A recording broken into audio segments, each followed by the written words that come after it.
Letters from God, Letter 5. When will I return?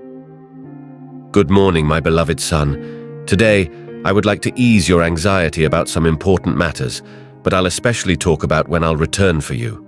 My early disciples were also anxious about this and asked me about the signs of my return and the end of the world. They couldn't bear so much sadness and suffering, and I know that sometimes you feel that way too. As I mentioned yesterday, I left the signs in Matthew chapter 24. Many have set dates for my return, but they've done so based on false interpretations, speculations, and conjectures. But about that day or hour no one knows, not even the angels in heaven, nor the Son, but only the Father. Matthew 24:36. I don't want you to be uninformed about my return, so I inspired the Apostle Paul to say, "Now, brothers, about the times and dates, we do not need to write to you, for you yourselves know very well that the day of the Lord will come like a thief in the night. For when they say peace and safety, then sudden destruction will come upon them, as labor pains upon a pregnant woman, and they shall not escape. But you, brothers, are not in darkness, so that this day should surprise you like a thief." 1 Thessalonians 5:1-4.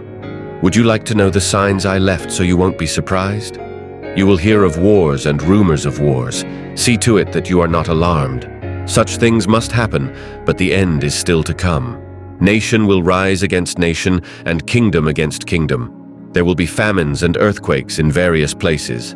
Matthew 24:6-7. One of the signs I mentioned through my servant James was about the world's economic and social situation. Now you rich, weep and wail because of the misery that is coming on you. Your wealth is rotting, and your fine clothes are moth-eaten. Your gold and silver are corroded. Their corrosion will testify against you and eat your flesh like fire.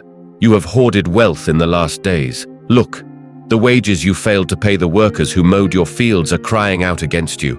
The cries of the harvesters have reached the ears of the Lord Almighty. James 5:1-4. Another matter I mentioned to my friend, the prophet Timothy, was the lack of morality that will exist before my return. But mark this, there will be terrible times in the last days.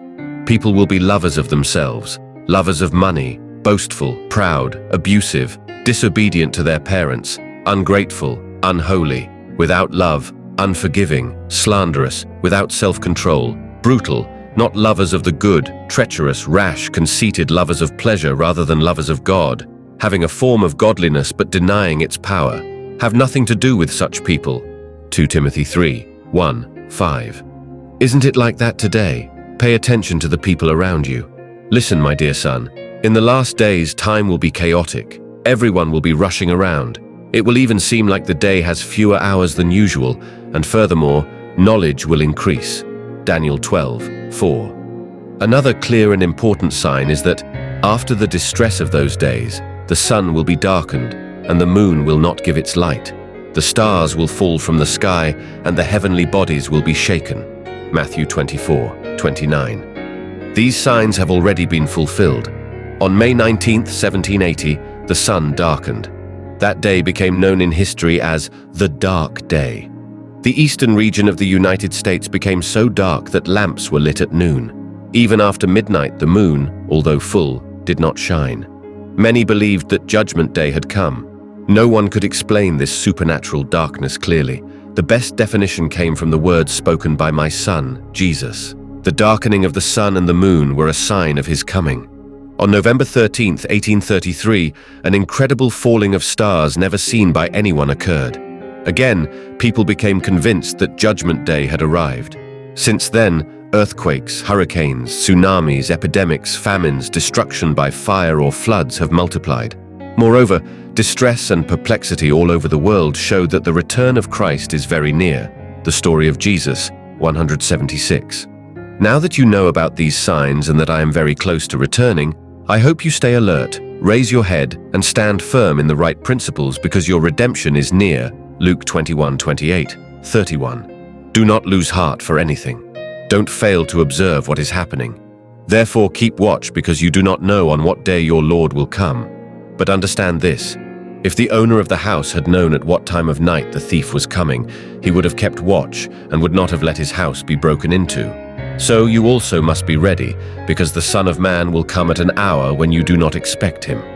Matthew 24:42-44. I conclude this letter today, assured that you are well informed. I don't want you to be lost. Make your decision to be faithful to my principles, whatever it costs. It was a pleasure writing these lines to you. I await your feedback, so write to me soon. I am waiting for you. With much love, your best friend.